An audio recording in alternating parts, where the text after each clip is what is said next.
امریکی حملے کے بعد ایران کا اسرائیل پر میزائلوں اور ڈرونر سے حملہ۔ عرب میڈیا کے مطابق تل ابیب سمیت اسرائیل بھر میں جنگی سائرن بجنا شروع ہو گئے۔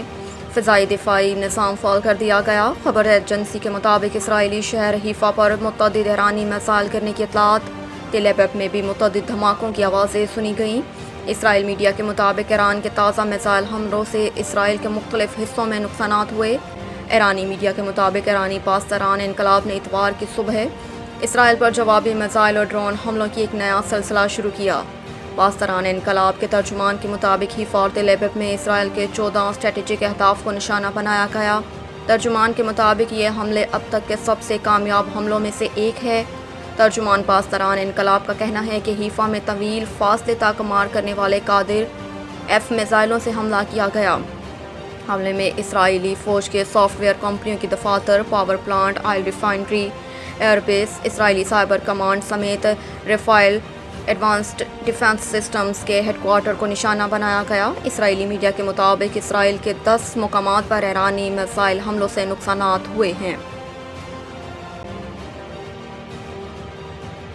ٹرمپ کہتے ہیں اب یا تو امن ہوگا یا پھر ایران کے لیے سانحہ ہوگا۔ واشنگٹن میں خطاب کرتے ہوئے صدر ٹرمپ نے کہا کہ ایران کی فوردو، نتنز اور اصفہان کی جوہری تنصیبات کو نشانہ بنایا گیا۔ امریکہ کا مقصد ایران کی جوہری افروختگی کی صلاحیت کو ختم کرنا تھا اور ایران کی تنصیبات ختم کر دی گئی۔ امریکی صدر نے کہا کہ آج رات کے اہداف سب سے مشکل تھے، بہت سے اہداف رہ گئے، امن نہ ہوا تو درستگی کے ساتھ دیگر اہداف کے پیچھے جائیں گے۔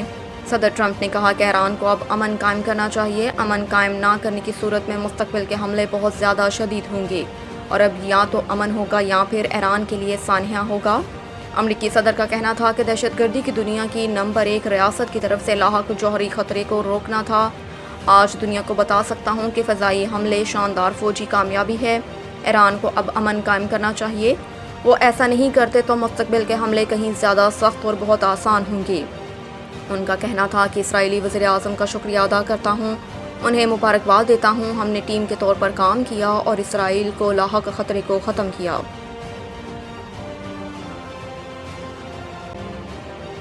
ایرانی حکام کے مطابق امریکی حملے سے قبل ہی جوہری تنصیبات کو خالی کرا لیا تھا۔ تہران میں ایرانی حکام کا کہنا ہے کہ امریکی حملے سے قبل ہی جوہری تنصیبات کو خالی کروا لیا گیا تھا۔ ایرانی جوہری تنصیبات پر ہونے والے حملے کے بعد ایک ایرانی عہدیدار نے اپنے بیان میں کہا کہ دشمن کے فضائی حملوں میں فردو جوہری سائٹ کو نشانہ بنایا گیا اور اصفہان اور نتنز جوہری سائٹس کے قریب بھی حملے کیے گئے۔ ایرانی عہدیدار نے کہا کہ امریکی حملے سے پہلے جوہری تنصیبات کو خالی کرایا گیا تھا اور نشانہ بنائے گئے سائٹس میں کوئی مواد نہیں تھا جو اخراج کا باعث بنے۔ واضح رہے کہ امریکی صدر ٹرمپ نے اب سے کچھ دیر قبل اعلان کیا تھا کہ امریکہ نے ایران کی ایٹمی تنصیبات پر حملہ کیا ہے۔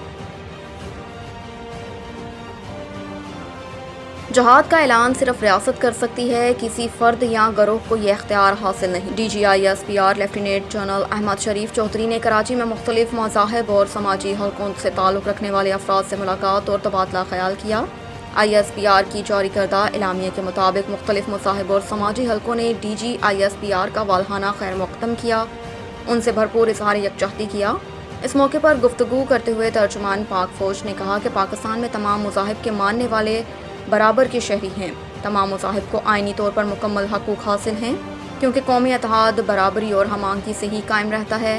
لیفٹیننٹ جنرل احمد شریف چودھری نے کہا کہ بھارت پاکستان میں دہشت گردی کی پشت پناہی کر رہا ہے۔